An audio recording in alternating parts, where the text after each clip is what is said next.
నమస్తే, welcome to India next TV. AP ఎన్నికల ఫలితాల మీద అలాగే తెలుగుదేశం భవిష్యత్తు మీద చాలా ఇంట్రెస్టింగ్ అబ్జర్వేషన్స్, అస్ట్రాలజికల్ ప్రెడిక్షన్స్ ఇచ్చిన డాక్టర్ యోగి మనందరికి గుర్తుండే ఉంటారు. నిజానికి ఆయన చాలా యాక్యురేట్ నెంబర్ తోటి చంద్రబాబు గారు పరాజయం పాలు కాబోతున్నారని కూడా చెప్పారు. బాగా వైరల్ అయింది సోషల్ మీడియాలో ఆయన చెప్పింది. Is known for very good predictions. Other way around Chandrababu పరాజయానికి సంబంధించిన ప్రెడిక్షన్ కూడా అదే స్థాయిలో ఆయనకి బోడంత వ్యూవర్షిప్ తీసుకొచ్చి పెట్టింది. బట్ ఎందుకన్నా ఆ ప్రెడిక్షన్ పక్కదో పట్టింది. దాంతోపాటు చంద్రబాబు ఈరోజు కేంద్రంలో కీలక పదవి ఆయన ఏదో కొట్టబోతున్నారు, ఆయన్ని వరించబోతుంది. లేకపోతే ఇలాంటి ఇంట్రెస్టింగ్ అంశాల మీద మాట్లాడటానికి మనతో ప్రముఖ ఆస్ట్రాలజర్, మేధిని జ్యోతిష శాస్త్ర పండితులు, విద్వాంసులు డాక్టర్ యోగి ప్రస్తుతం మనతో ఉన్నారు. నమస్తే డాక్టర్ యోగి. మీ ఇష్టం, మీరు ఎట్లా మొదలెడతామంటే అట్లా మాట్లాడతాం. Choice is yours. భిన్న మనుష్యాణం అనేకత్వం ఉన్నారు. సో ఇండియా నెక్స్ట్ టీవీ ప్రేక్షకులకి, యాజమాన్యానికి, సిబ్బందికి నూతనంగా ఆరంభించినటువంటి ఈ ఇండియా నెక్స్ట్ టీవీ అంచెలంచెలుగా ఎదిగి వాస్తవాలని, ఉన్నత ప్రమాణము గల వ్యక్తులని సమాజానికి పరిచయం చేస్తూ సత్యము, శాంతి ఈ రెండే అస్త్రాలుగా తీసుకొని వాస్తవ కోణాలని ప్రజలకు అందిస్తూ ఫోర్త్ ఎస్టేట్కి పూర్తి స్థాయిలో గౌరవప్రదమైనటువంటి ఛానల్ నిలబడుతుందని ఆశిస్తూ, ఆశీర్వచనం చేస్తూ, సో ఇక్కడ చంద్రబాబు నాయుడు గారు ఓడిపోతారు అని చెప్పినటువంటి ఏకైక వ్యక్తిని నేను. దానికి కొన్ని గట్స్ ఉండాలి. అలా చెప్పడానికి ఆ రోజు అక్కడ ఉన్నటువంటి గ్రహ సమీకరణలు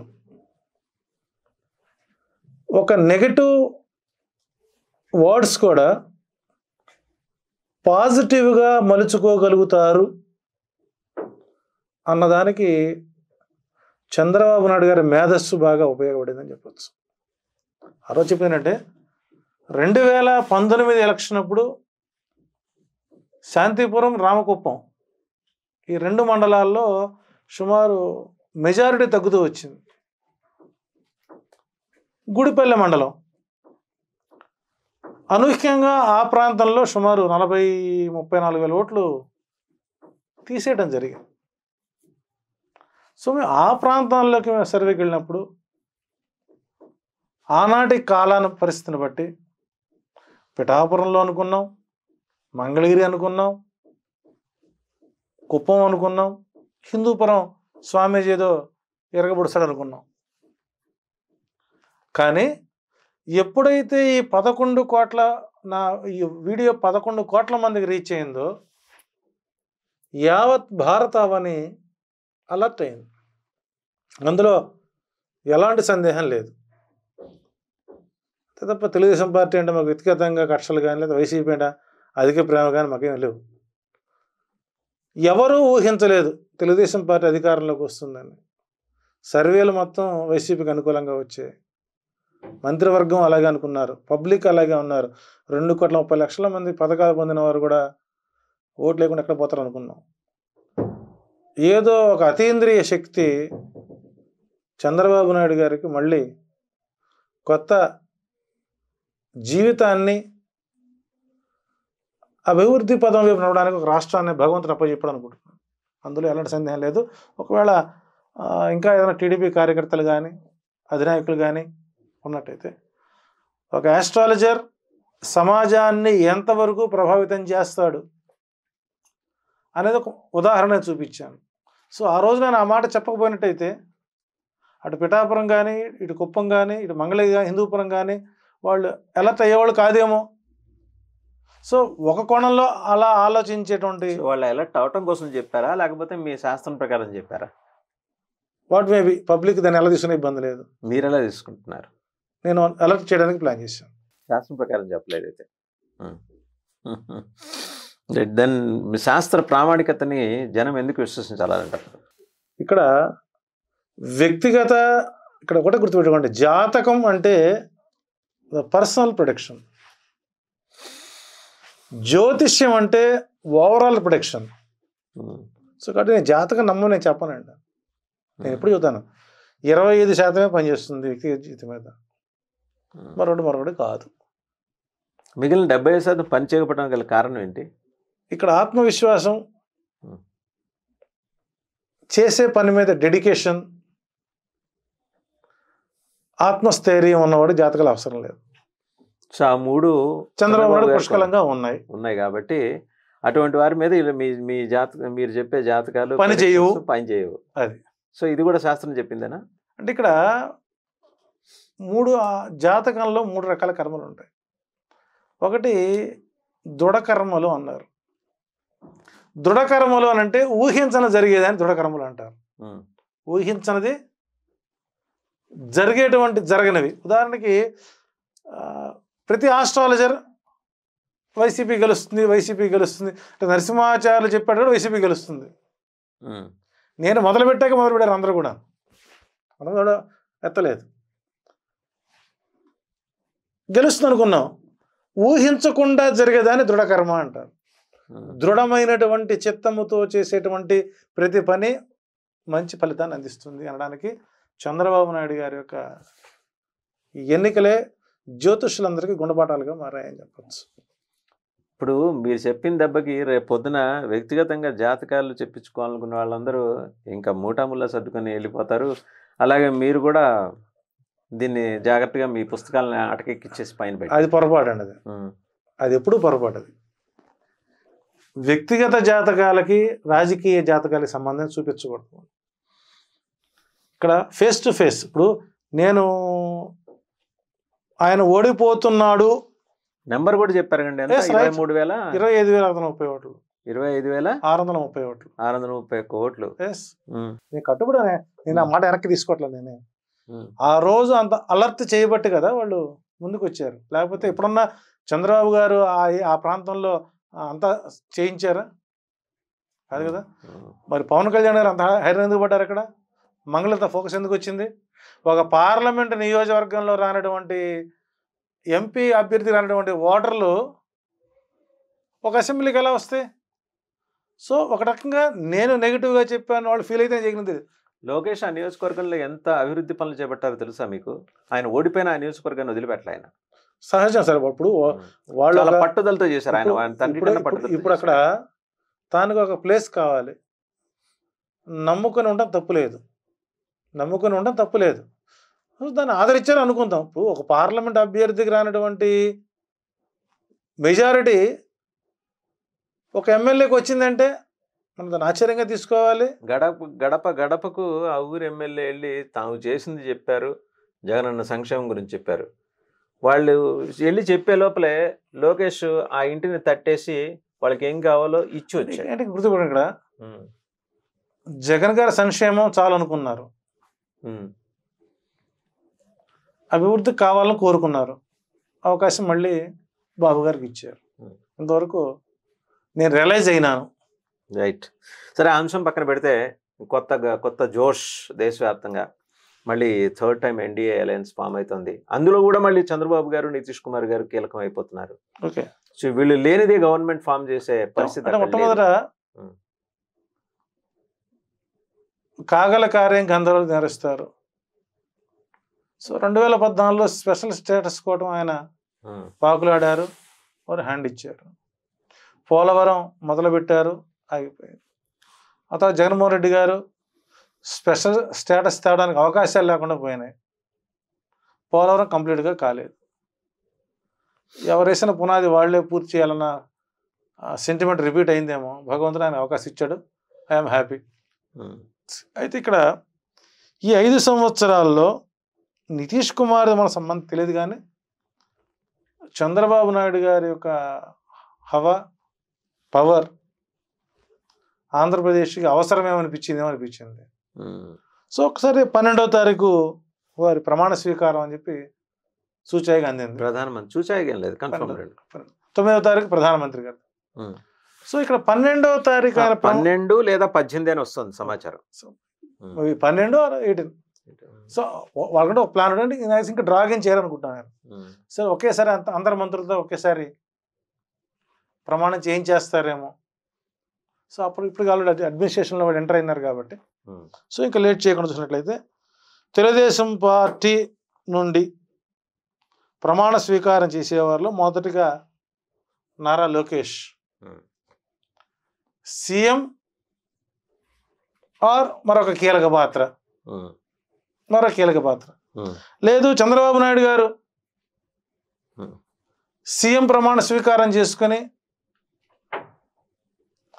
1 or 2 yearsలో మళ్ళీ ఇతన్ని సీఎం అని చేసి భవిష్యత్తులో కేంద్రంలో ఉన్న డిప్యూటీ పిఎం పదవిని తీసుకోవచ్చేమో అన్న సందేహం కూడా ఉంది. భవిష్యత్తులో తీసుకుంటారు, ఇప్పుడే తీసుకునే అవకాశాలు ఉన్నాయి, మేబీ ఏదైనా జరగచ్చు.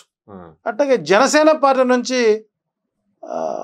పవన్ కళ్యాణ్ గారికి ఉప ముఖ్యమంత్రి పదవి కానీ మరొక కీలక పదవి కానీ, దాంతోపాటు నాదెళ్ల మనోహర్ బహుశా ఆయన గతంలో స్పీకర్ చేసే అనుభవం ఉంది కాబట్టి అది ఇస్తారా, ఇంకేదైనా ఇంకో పదవి ఇస్తారా. అట్లాగే ఆర్ఎన్ శ్రీనివాస్, వీరికి ఇప్పుడు చెప్పండి 25 పదవులలో 90% ఇందులో వాళ్ళకే వచ్చే అవకాశాలు ఉన్నాయి. అట్లాగే కేంద్ర మంత్రులుగా ఎన్డీఏలో కీలక పాత్ర పోషిస్తుంది కాబట్టి వైసీపీ పార్టీని కాదని పొజిషన్లో నుంచి రిజైన్ చేసి బయటకు వచ్చినటువంటి వేమిరెడ్డి ప్రభాకర్ రెడ్డి గారికి, కింజరపు రామ్మోహన్ నాయుడు గారికి, శ్రీ భరత్ గారికి మరి డిప్యూటీ మినిస్టర్స్ ఇస్తారా, మినిస్టర్లైనా అవకాశాలు ఉంటాయి. అట్లాగే బీజేపీ పార్టీ నుండి దగ్గుబాటి పురంధరేశ్వరికి, సీఎం రమేష్ గారికి కూడా కీలక పదవులు, మంత్రి పదవులు రావడానికి అవకాశాలు ఉన్నాయి. ఇంకా ఇక్కడ మరొక అంశాన్ని చూసినప్పుడు నేను పిఠాపురంలో పవన్ కళ్యాణ్ గారికి వర్మ పూర్తి స్థాయిలో సహకారం అందించడేమో అనేటువంటి ఆలోచనతో నేను మాట్లాడడం వాస్తవం. సరే ఒకసారి ఆయన పర్సనల్ జాతకం మనం చూసినప్పుడు వర్మ గారికి తిరుమల శ్రీనివాసుని యొక్క అనుగ్రహం పరిపూర్ణంగా ఉంది. బహుశా వర్మ గారు శ్రీనివాసుడి సేవకు అంకితం చేసే అవకాశాలు ఎక్కువ ఉంటాయి. టీటీడీ చైర్మన్ ఇస్తారంటారు 100%. అట్లాగే మాజీ జేఏఓ శ్రీనివాసరాజు, సో ఆయన ఉన్నంతకాలం ఆ పదవికి పూర్తి స్థాయి న్యాయం చేసుకొచ్చాడు, ఎక్కడైనా ఆయన చూసుకునేవాడు. సో కాబట్టి మళ్ళీ జేఏఓ చేసినటువంటి శ్రీనివాసరాజుని ఈఓ స్థానాన్ని తీసుకురావచ్చు. ఆయన జాతకంలో కూడా పూర్తి స్థాయిలో గురుడు బలంగా ఉన్నాడు కాబట్టి వర్మగారి జాతకం ఈ జాతకం చూసినట్టయితే వీళ్ళిద్దరికీ కూడా మంచి కాంబినేషన్తో మళ్ళా తిరుమల తిరుపతి దేవస్థానం. ఏ వర్మ గారు? నరసాపురం ఎంపీగా గెలిచిన శ్రీనివాస వర్మ గారా, లేకపోతే పిఠాపురం వర్మ గారు? పిఠాపురం వర్మ గారు, తెలుగుదేశం వర్మ గారు. పిఠాపురం వర్మ గారికి, జేఏఓ శ్రీనివాసరాజు గారికి ఇద్దరికి కొండపైన శ్రీవారి సేవ చేసుకునే అవకాశాన్ని పార్టీ కల్పిస్తుందనడానికి నాకు ఎలాంటి సందేహం లేదు. నాగబాబు గారికి వచ్చిన ప్రొడిక్షన్స్ వస్తున్నాయి. ఆయన జాతకం నేను చూడలేదు. సో కాబట్టి ఏంటంటే ఏదేం జరగచ్చు. నాకు తెలిసి వర్మ గారికి ఇస్తారనుకుంటాను. రైట్. చంద్రబాబు గారు కేంద్రంలో చాలా కీలకమైన పదవి ఏదో పొందబోతున్నారు. వెరీ షార్ట్లీ ఆయన deputy prime minister. Very shortly అంటే ఈ 2-3 రోజుల్లోనే చేయాలి. మా అంచనా ప్రకారం అది ఇప్పుడైతే కాకపోవచ్చేమో. భవిష్యత్తులో ఎన్డీఏలో భారతదేశంలో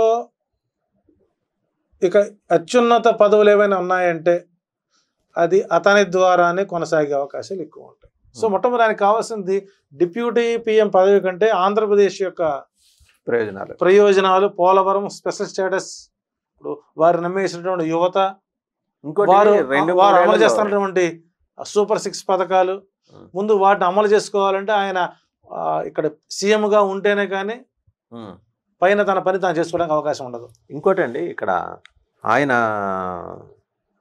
రాష్ట్రపతిగా కూడా ఆయన పేరుని బీజేపీ ప్రతిపాదించవచ్చు. 2-3 ఏళ్లలో ఆవిడ రిటైర్ అవుతున్నారు. అదే కూడా చెప్పాను సార్. ద్రౌపది ముర్ము గారు సౌత్ నుంచి రాష్ట్రపతులు అయిన వాళ్ళు ఈ మధ్యకాలంలో ఎవరు లేరు. ఎందుకు మాట చెప్పాను మొదట్లో మీకు, భవిష్యత్తులో తాను భారతదేశంలో అత్యున్నతమైనటువంటి పదవులు ఎదగడానికి అవకాశాలు ఉన్నాయి అన్నదానికి అది పబ్లిక్ ఎలా తీసుకున్నా నాకు ఇబ్బంది లేదు. So quite possible chances. అలాగే సంఘ ప్రమేయం పెరిగే అవకాశం ఉందా, మీరు ఎలా చూస్తున్నారు? ఎందుకంటే మోదీ గారి పరిపాలనలో సంఘ్ కన్నా మోదీ పెద్దగా కనపడ్డారు. అంటే he gave a larger picture, he has projected himself as larger than Sangh. But ఈ రోజు ఉన్న అవసరాల దృష్ట్యా ఆయన అందరినీ అనివార్యంగా కలుపుకొని వెళ్లాల్సి వస్తుంది పార్టీలో. పార్టీ బయట సంగతి కాదు అనేది. నితిన్ గడ్కరీ, రాజ్నాథ్ సింగ్ ఇలా సీనియర్స్ ఉన్నారు చాలా మంది. జేపీ నడ్డా. ఒకటి సార్, నితీష్ కుమార్ జాతకం బలమైంది. చంద్రబాబు గారి యొక్క పవర్ అవసరం. గతంలో వాజ్పేయి గవర్నమెంట్లో ఎవరైతే ప్రభుత్వాన్ని సింగిల్ ఓటుతో పడేశారో, మోడీ గనక చంద్రబాబు నాయుడు గనక కాపాడుకోలేకపోతే మేబీ 1.5 yearలో మళ్ళీ ప్రధాని మార్పు అనేటువంటిది మనకు 2026-27లో ప్రధాని మార్పు అంటే బహుశా నితిన్ గడ్కరీ రూపంలో, నితిన్ గడ్కరీకి ఇక్కడ కీలకమైనటువంటి పాత్ర పోషించే అవకాశాలు ఉన్నాయి. సో నితిన్ గడ్కరీ గారి యొక్క రూపంలో మోడీ కాస్త ఇబ్బందులు, అదేంటంటే గృహహింస టైపులో ఉండే అవకాశాలు ఉంటాయి. ఏదేమన్నప్పుడు కూడా మోడీ గారు గతంలాగా అగ్రెసివ్గా నిర్ణయాలు తీసుకోలేరు. ఏదైనా ఏ సలహా తీసుకోవాలన్నా చంద్రబాబు గారి సూచనల్ని, సలహాలను తప్పగా కావాల్సిన పరిస్థితిని మోడీ కల్పించుకున్నారు. So that credits goes to Chandrababu Naidu. And apart from all this, ఇంకొకటి, ఆంధ్రప్రదేశ్లో జగన్మోహన్ రెడ్డి గారి మీద కక్ష సాధింపు మొదలవుతుందా? అది నేను ఆస్ట్రాలజికల్గా అడుగుతున్నా, పొలిటికల్ కాదు. పొలిటికల్గా వాళ్ళు చేస్తే వాళ్ళు చేస్తారు. 2024 ఆగస్టు నుంచి నవంబర్ మధ్యకాలంలో కాస్త ఒత్తిడి తీసుకొచ్చే అవకాశాలు ఉంటాయి. ఇన్ బిట్వీన్ సహజంగా ఏ పార్టీ వచ్చినా కూడా ఎక్కడ ఏమి ఉన్నాయి ఏంటి అనేది కూడా చేసుకున్నట్లయితే బహుశా ఇవాళ రేపట్లో కొత్త సిఎస్ వచ్చే అవకాశాలు ఉన్నాయి, కొత్త డీజీపీ వచ్చే అవకాశాలు ఉన్నాయి. సో మొట్టమొదటికి వస్తాయి. ఇబ్బంది పడేవాళ్ళు ఎవరు అంటే బేవరేజ్ సంబంధించినటువంటి వాసుదేవరెడ్డి గారు, అట్లాగే సిఈడి చీఫ్ సంజయ్ గారు. సో ఇలా ఇబ్బందులు అయితే ఉంటాయి. కాకపోతే ఏంటంటే దాన్ని తట్టుకునేటువంటి ఆత్మస్థైర్యం వాళ్ళకు ఉంది అనుకుంటున్నాను. సో కాబట్టి నేను అనుకోవడం ఏంటంటే అంత దూకుడుగా పోరేమో, అంత దూకుడుగా ముందు ఆయన ప్రమాణ స్వీకారం అవ్వాలి, సస్టైన్ అవ్వాలి. సో అడ్మినిస్ట్రేషన్ అంటలో ఆల్రెడీ వచ్చేసింది, తెచ్చుకోవాలి, మార్పులు చేర్పులు ఉంటాయి. సో కాస్త వీళ్ళు సెట్ అయ్యే వరకు కొంత వెయిట్ చేస్తారు. అంటే ఆయనలాగా రాగానే ప్రజావేదిక కోల్చడం పనులు చేరేమో అనుకుంటున్నాను. సో అంతటా ప్రయత్నాలు. యూనివర్సిటీ పేరు మార్చి వైఎస్ఆర్ యూనివర్సిటీ అని మార్చాను కదా వీళ్ళు, వైసీపీ గవర్నమెంట్. వాళ్ళు రాగానే వాళ్ళ కార్యకర్తలు వెళ్ళి కాళ్లతోటి వైఎస్ఆర్ అనే అక్షరాలు తన్నేసి విధ్వంసం చేశారు. మరి మొదలైనాయి కదా ఆల్రెడీ. ఒకటి గుర్తుపడండి, ఇప్పుడు గతంలో వాళ్ళు చేసిన పని వీళ్ళు చేశారు, వీళ్ళు చేసిన వాళ్ళు చేశారు. సో భవిష్యత్తులో ఇలాంటివి జరగకుండా ఉండటం కోసం తీసుకోవాల్సిన ప్రణాళికలపై దృష్టి పెట్టుకోవడం అనేటువంటిది ఏ పార్టీకైనా అవసరం. ఇప్పుడు నేను ఓడిపోతాడని చెప్పాము, ఆమె దాడులు చేస్తున్నారు. మా ఇన్నర్ ఫీలింగ్స్ వాళ్ళకి తెలియదు. వాళ్ళే ఇతను దాడి చేయండి అని ప్రోత్సహించినప్పుడు వాళ్ళకి తేడా ఏముందండి? ఇప్పుడు నా భావస్వేచ్ఛ ప్రకటన ఉంది. ఇప్పుడు ఆ లెక్కన చిరంజీవి 1,00,000 ఓట్లతో గెలుస్తాడు అని చెప్పి ఒక ఆయన చెప్పాడు, పవన్ కళ్యాణ్. దానికి మీరు ఎలా చెప్తారని నేను ఫోన్ చేసి తిడితే, చంద్రబాబు గారు జగన్ని ఓడించండి అన్నారు, అది కూడా సరే తిడితే. సో కాబట్టి అంటే ఇక్కడ తీసుకునే విధానం పాజిటివ్ థింగ్ లేకపోవడం, ఏదేమన్నప్పుడు కూడా కొన్ని వ్యాఖ్యలు టీడీపీకి ప్లస్ అయ్యాయి కానీ మైనస్ అయితే కాలేదు. సో మీ వ్యాఖ్యల వల్ల టీడీపీకి ప్లస్ అయినాయి అంటారు. నెక్స్ట్, జగన్మోహన్ రెడ్డి గారు రాజకీయ భవితవ్యం, ఆ పార్టీ మనగలుగుతుందా? తిరిగి లేచి 100% జగన్మోహన్ రెడ్డి పార్టీ పోరాటాల నుంచి పైకి వచ్చింది. పోరాట పటిమగలిగిన పార్టీ. నేను అన్నీ చేశాను, అన్ని పథకాలు ఇచ్చాను, అందరికీ సర్వీస్ చేశాను, అందరినీ స్థిరపెట్టాను. మరి నాకు ఆ ఓట్ బ్యాంక్ ఇడిపోయిన అనుమానాలు ఉన్నారు. సహజంగా ఓడిపోయిన వారు ఇటువంటి అనుమానాలు రేకెత్తడం సహజం. ఇప్పుడు ఈవీఎం ట్యాపింగ్ అనేది సో 100 వస్తాయి. ట్యాంపరింగ్ అయిందంటారా ఈవీఎంస్? అలాంటి అవకాశం ఉందంటారా? మనం ఇప్పుడు అయిందంటే మరి 2019లో 151 అయినట్టేగా.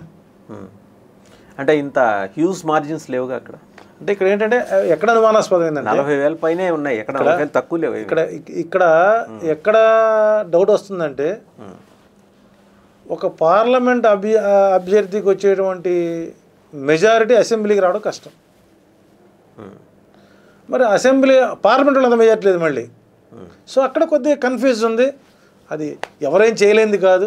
అందుకే ఆయన కూడా అన్నాడు ఏదో జరిగింది, దాని సాక్ష్యాలు చూపించలేను, సో కానీ అన్నారు, రెడీ టు ఫోర్స్ అన్నారు. సో ఎనివే కక్ష సాధింపులు ప్రతి పార్టీ ప్రతిపక్షానికి ఉంటాయి, లేవు అంటానే మనం లేవు.